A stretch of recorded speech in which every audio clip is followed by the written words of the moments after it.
এক্সপিরিয়েন্সের মধ্য দিয়ে বাংলাদেশের ক্রিকেটার, বাংলাদেশের সবচেয়ে বড় সুপারস্টার পোস্টার বয় সাকিব আল হাসানকে যেতে হয়েছে। বাংলাদেশ প্রেক্ষাপট যদি আমরা আলোচনা করি, বাংলাদেশের প্রেক্ষাপটে সাকিব আল হাসানকে গালিগালাজ করা হয়েছে লাস্ট ওয়ার্ল্ড কাপে। তিনি যে ধরনের কনস্পিরেসি থিওরির মধ্যে জড়িয়েছেন নিজেকে, এবং তার কারণে আসলে দলে অনেক উলটপালট ঘটনা ঘটেছে।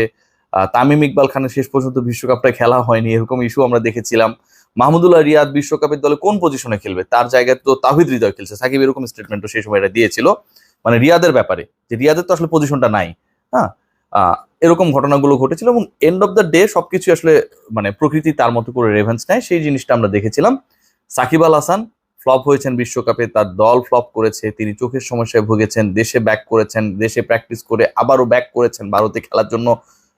মিরপুরের হোম অফ ক্রিকেটের ইনডোরে তাকে ভুয়া ভুয়া বলে গালিগালাজ করা হয়েছিল, বা এরকম শব্দ উচ্চারণ করা হয়েছিল কতিপয় সমর্থকের মধ্য থেকে, এবং সেটাকে আমরা সবাই তিরস্কার করেছিলাম। একজন ক্রিকেটারকে এভাবে উন্মুক্ত পরিবেশে টিজ করাটা কোনোভাবেই সাপোর্টেবল না।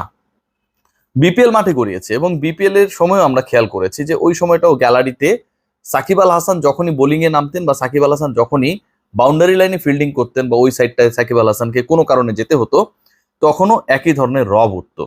বাংলাদেশের মানুষ যারা বাংলাদেশে থাকে, বাংলাদেশে খায়, বাংলাদেশে পড়ে, বাংলাদেশের টাকায় বাজার করে, হ্যাঁ, তারা তো গরিব মানুষ, তাদের চিন্তা চেতনা খুব একটা বড় লোক না। তারা সাকিব আল হাসানদের মতো আসলে ওই ক্লাসটা মেনটেন করেন না, যারা হচ্ছে বাংলাদেশে থাকেন এবং মোটামুটি খরচটা করেন হচ্ছে আমেরিকায় গিয়ে।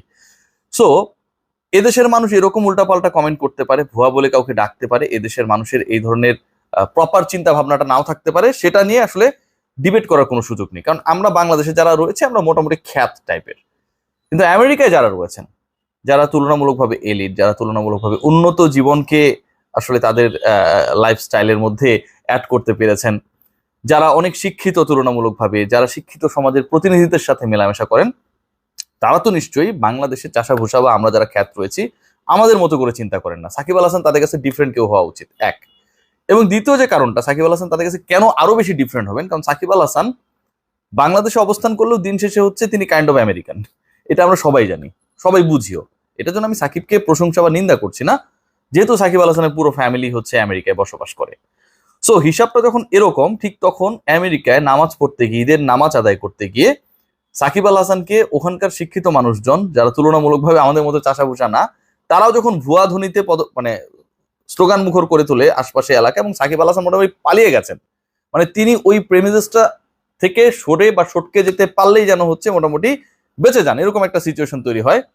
তখন আসলে ইউনিভার্সাল একটা জিনিস প্রমাণিত হয়, সাকিব আল হাসান তিনি তার কৃতকর্মের কিছু ক্ষেত্রে পৃথিবীতেই পুরস্কার বা তিরস্কার পাচ্ছেন। কেন বলছি, দেখুন, বিশ্বকাপের আগের আলোচনাটা বারবার আসছে। খালেদ মাহমুদ সুজন দুদিন আগে হচ্ছে চন্ডিকা হাথুরুসিং নিয়ে অনেক কথাবার্তা বলেছেন, এবং এই কথাবার্তাগুলো হবে, কারণ বিশ্বকাপটা তো বাংলাদেশের স্বপ্নের জায়গা ছিল, ওয়ান ডে বাংলাদেশের স্বপ্নের ফরম্যাট, সেখানটায় খারাপ করলে তো এর আলোচনা ওভারনাইট শেষ হয়ে যাবে না। সেই জায়গায় সাকিব আল হাসানের একটা রূপ বা রোল ছিল, যেটা আসলে বাংলাদেশকে ভুগিয়েছে এবং ডুবিয়েছে। এই ব্যাপার নিয়ে আসলে খুব বেশি ডিবেট করার লোক নেই। সাকিবের যিনি পার সমর্থক, তিনিও মনে মনে এটা স্বীকার করেন। মাহমুদুল্লাহ রিয়াদ একটা সময় যখন জাতীয় দলভুক্ত হবেন, সেই সময়টা আমরা দেখেছি সাকিব আল হাসান একটা ভিন্ন রূপ।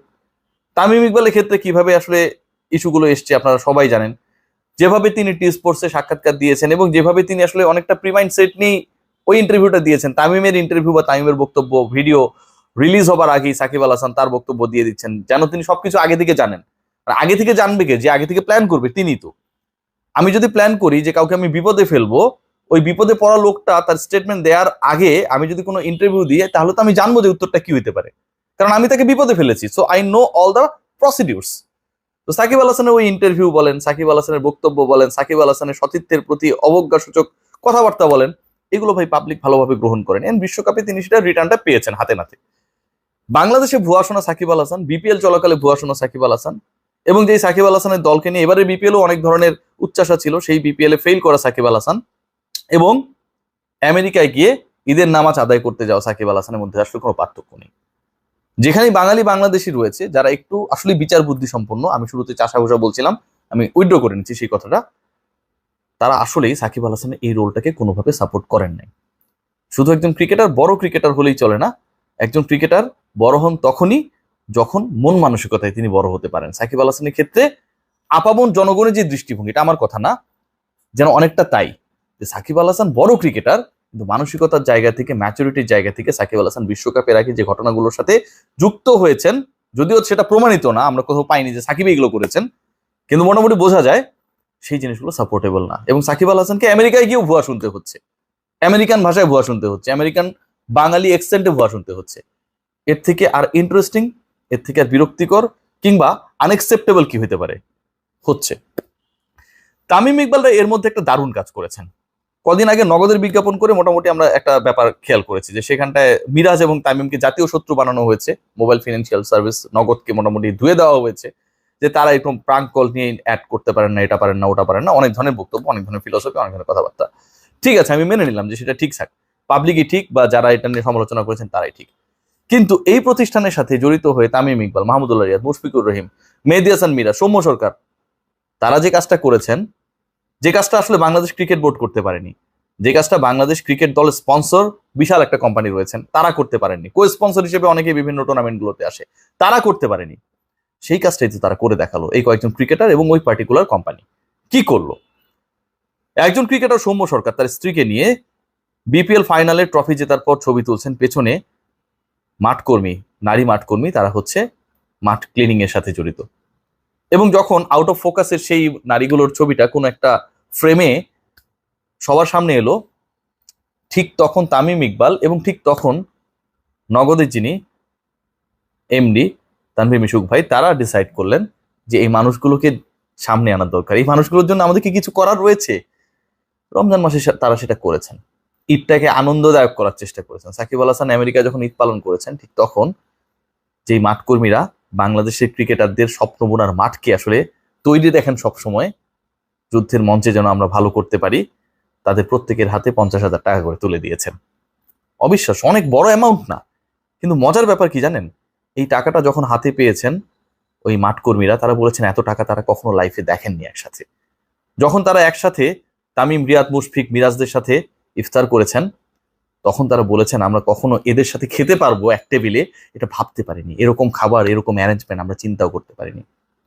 যেই ডাকটা কখনো তামিম, রিয়াদরা শোনেননি, তামিম মামা, রিয়াদ মামা, কোনো এক পার্টিকুলার মাঠ কর্মী, হয়তো তার বাড়ি বরগুনায়, হয়তো তার বাড়ি পঞ্চগড়ে, হয়তো তার বাড়ি নেত্রকোনায়, বিভিন্ন জায়গা থেকে বাংলাদেশে আসলে মানুষগুলো ঢাকামুখী হয় না জীবিকার তাগিদে, জীবনের তাগিদে, যখন তারা সরাসরি ওই তামিম আর রিয়াদকে মামা বলে ডেকেছেন, সেটাও একটা অভূতপূর্ব অনুভূতির জন্ম দেয়। কিছু পরিবারকে, যেই পরিবারগুলোর উপর কোনো না কোনোভাবে আমাদের ক্রিকেট নির্ভরশীল এবং আমাদের ক্রিকেটের এই বিশাল পরিসরের কেউই তাদের দিকে ঠিকভাবে তাদের দৃষ্টি দেয় নাই, এত কোটি কোটি টাকার স্পন্সর দেয়া হচ্ছে, কেউই দৃষ্টি দেয়নি, ঠিক তখন সেখানটায় আমাদের কিছু ক্রিকেটার, আমাদের গ্রেট ক্রিকেটার, আমাদের লেজেন্ডসরা এবং নগদ তাদেরকে কাছে টানার চেষ্টা করেছেন। 50,000 টাকা খুব বড় ব্যাপার না, 50 জনকে যদি 50,000 টাকা করে দেওয়া হয় 25 লাখ টাকার মতো হয়, খুব বড় ব্যাপার না। কিন্তু আপনি আসলে কি করছেন, কোন উদ্দেশ্যে করছেন, সেটাই বড় ব্যাপার। দিন শেষে উদ্দেশ্যটাই মুখ্য, যেটা মানুষকে মহান করে। যে কারণে সাকিব আল হাসান ভুয়া শোনেন, তামিম ইকবালরা তাদের উদ্যোগের মাধ্যমে প্রেজেবল হন। সবাই ভালো থাকবেন। আমি জানি এই ভিডিও দেখে আপনারা অনেকেই বিরক্ত হয়েছেন, মনের কথা বলার জন্য আমার আসলে আমার প্ল্যাটফর্মটা খুব প্রিয় একটা জায়গা, তাই বললাম আজও। ঈদ মুবারক, টেক গ্রেট কেয়ার।